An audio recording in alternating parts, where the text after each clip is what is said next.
Welcome to the Real News Network. I'm Dharna Noor, joining you in Baltimore. Across North America, a growing number of people are disrupting oil and natural gas pipelines, which they say pose a threat to their communities. And many of these activists are already facing harsh prosecution and jail time. Last month, 84 congresspeople wrote a public letter to Attorney General Jeff Sessions, suggesting that these activists should face terrorism charges under the Patriot Act. The effort was lauded by the industry American Petroleum Institute, but it was never disclosed that the API helped write the request in the first place. Well, joining us to talk more about this in our Baltimore studio is Steve Horn. Steve is an Indianapolis-based research fellow for DeSmog.com and a freelance investigative journalist. His writing has appeared in numerous publications, including Al Jazeera America, The Intercept, The Guardian, Vice News, and the Young Turks Project, TYT Investigates. And he recently authored the report, Congress Works with Big Oil, on letters suggesting anti-pipeline activists face terrorism charges for DeSmog blog. Thanks for joining us again. Thank you. So, Steve, you've been reporting on this growing anti-pipeline activism for quite some time. What do you think sort of sparked this new wave of activism?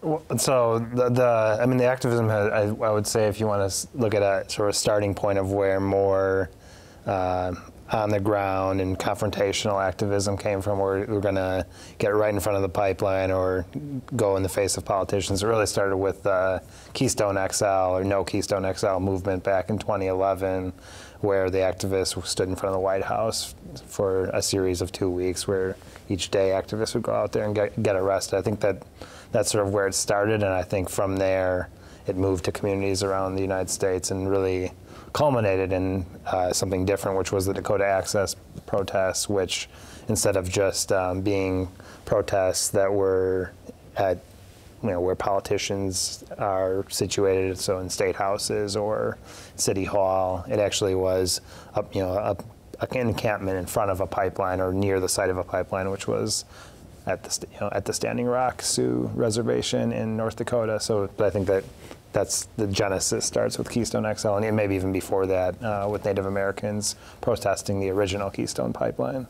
So why should people be concerned about this letter? What does this sort of say about the movement or the action against indigenous activists and climate activists? It shows, I think, two things. One, that the protests are working in a way that they are really putting fear in the industry. They're putting fear in the industry to start working and almost merging their efforts with the efforts of law enforcement, whether it's federal law enforcement, be the FBI, or local law enforcement like we saw and state level officers like we saw in Dakota Access. But the big picture here is that there is this merger that is taking place where it's not just a PR effort. The PR effort is working in concert with law enforcement, who's actually become part of the PR effort. But it has and risen with the industry. And the industry, exactly, which was a big thing with Dakota Access, where out-of-state law enforcement was brought in under the Emergency Assistant Management Compact, or EMAC,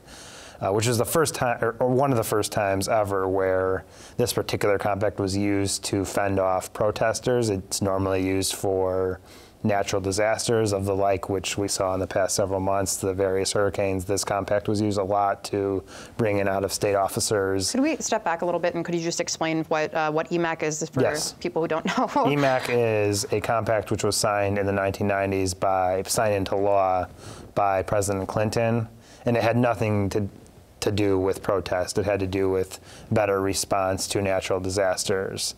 And it's mostly been used for that. If you look at its history since then, only on 2 occasions, really, big occasions, has it been used for protests. One was in reaction to Black Lives Matter a couple of years ago after the Freddie Gray murder, and bringing in some cops to what they said was stop the riots that were happening.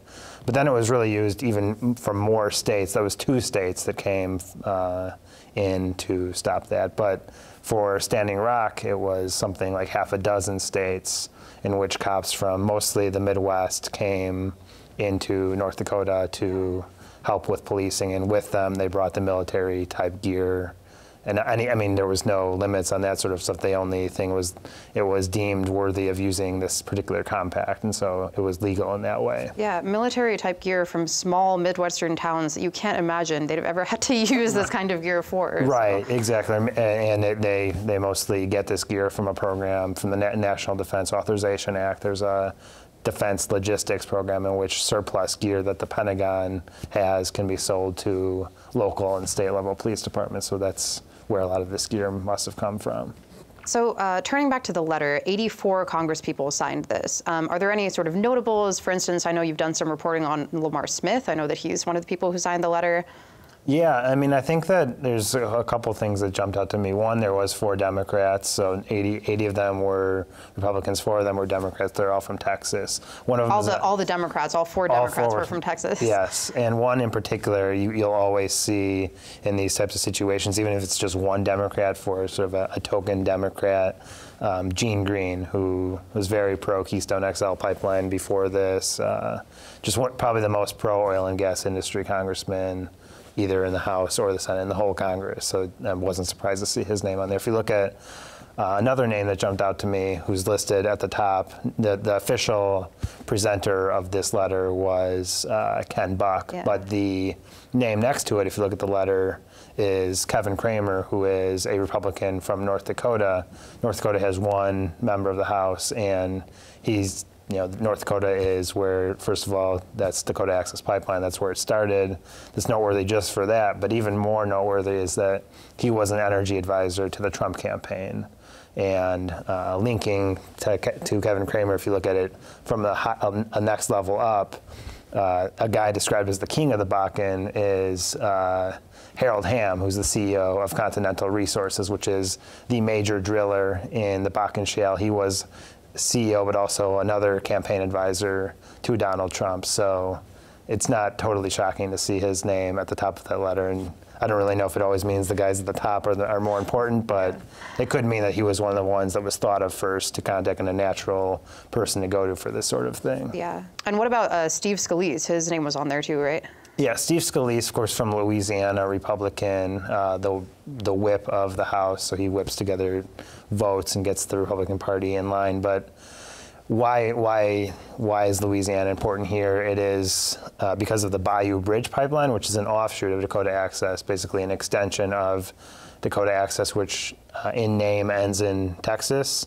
But basically, Bayou Bridge is another leg of it that will go into Louisiana that's being protested widely in Louisiana, and it has pretty much spawned its own movement through a group called Bold Louisiana. So I think it's not surprising to see Steve Scalise's name on there, and I'm pretty sure there's probably other members of the Congress from Louisiana on the letter as well. And what about Lamar Smith? I mean, again, yeah, a lot of these names are not surprising to me as people that I do see a lot in my reporting. So Lamar Smith I consider him one of the chief climate change deniers in Congress that really is a leading voice of denial and has been for the past several years through the House Science Committee. Basically, not surprised at all. He's from Texas as well, so someone who's received a lot of money during his career from ExxonMobil, Koch Industries, and other oil and gas companies. So this letter got a lot of press. It was also praised by API, the American Petroleum Institute. But you actually found that they did a lot more than help promote it. They actually helped write it. They bolstered it. Talk a little bit about what their role is and whether or not you were surprised to find this. Yeah, I was a little surprised. I mean, it's one of those things where you see these types of letters enter into the public domain and you think, oh, the industry must have been behind this or whatever interest group must have been behind this. And it turns out there is a website that documents these types of letters. It's called dearcolleagues.us, and basically I don't know if it's all the letters, but a lot of these letters it's a clearinghouse where you can sometimes see who the backers of these letters were, who helped push them.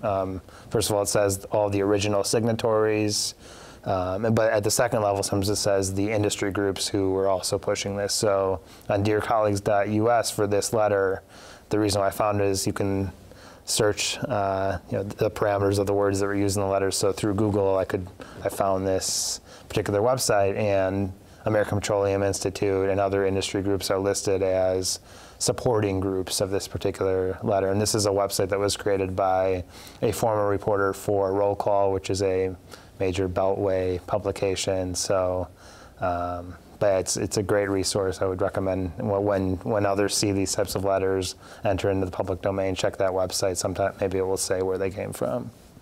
Who exactly are Petroleum Institute for people who don't know what exactly they do? API, or American Petroleum Institute, is the voice of the entire oil and gas industry at all levels. So all the way from drilling to exports to different infrastructure that's involved in the oil and gas industry, refineries. They are the leading voice of the oil and gas industry, particularly in Washington, D.C., but not only. I think it's important to point out that API has state-level groups in all major oil and gas producing states where they lobby in state houses as well. It's not always called API. It might be called some state's name, but Petroleum Institute or something like that. But it has lots of state-level member organizations. So the most part, but the big takeaway is that they are the voice of the oil and gas industry, and they spend a lot of money on lobbying and advocacy in the Beltway and beyond. So this is just sort of one instance of the government and industry and PR and also law enforcement colluding for a certain outcome when it comes to these anti-pipeline activists. But I know that you've sort of reported on other instances of this too. Could you talk about some other instances? Yeah, I think that the most compelling example of this was Dakota Access that I've ever documented, because it involved not only politicians and the industry, which is the normal way that we think about these things when we talk about money in politics and how it affects policymakers.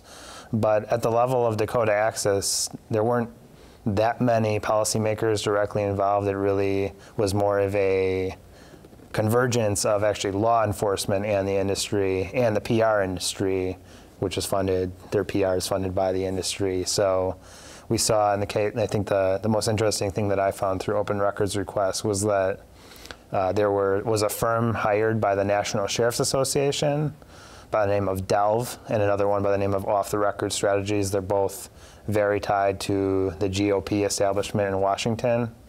Those firms were hired by the Sheriff's Association, which was never the official voice of law enforcement for Dakota Access, but basically was because of the county sheriff in Cass County in North Dakota is a high-ranking type of guy within the National Sheriff's Association.